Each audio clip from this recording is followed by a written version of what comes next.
আসসালামু আলাইকুম।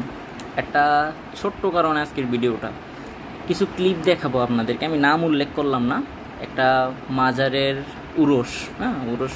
তো ওই কারণে বেরিবাদে প্রায় 60 থেকে 70টার মতো নৌকা আসছে।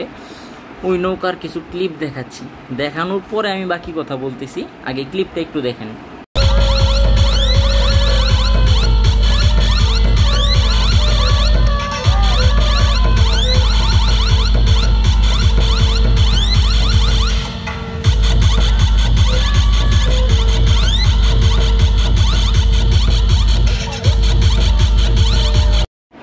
এখানে ওনারা যেই সব গান ইউজ করছে, গানের যেই বিট, আবুজাদা, তারপরে আপনার দেবের পেয়ারলাল সং, তারপরে আরেকটা গান খুব কমন নার্গিসের।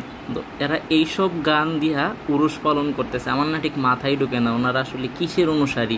মানে এই যে একটা নৌকারে জিজ্ঞেস করছিলাম যে আপনারা টোটাল কতগুলা টাকা খরচ করে এখানে আসছেন, তো ওনারা আমারে বললো টোটাল 56,000 টাকা খরচ করে এরা এখানে আসছে। এরা সবাই হলো আপনার শ্রমিক শ্রেণীর মানুষ।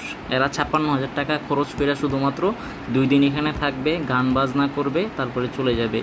এই যে মাজারের যে অন্ধবিশ্বাসটা, এটার বিরুদ্ধে যখন মানুষ কথা বলতেছে তখন আপনারা অনেকে আবার প্রতিরোধ গড়ে তুলতেছেন।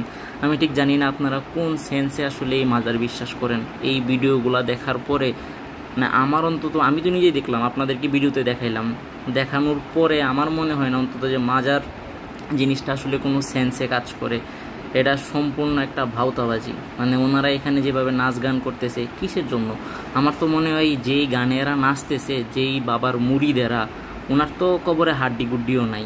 যদি হাড্ডি গুড্ডি থাকতো, সেই হাড্ডি গুড্ডিগুলো এই গানের বিটে উঠে এসে নাচা শুরু করতো। কি একটা জঘন্য অবস্থা।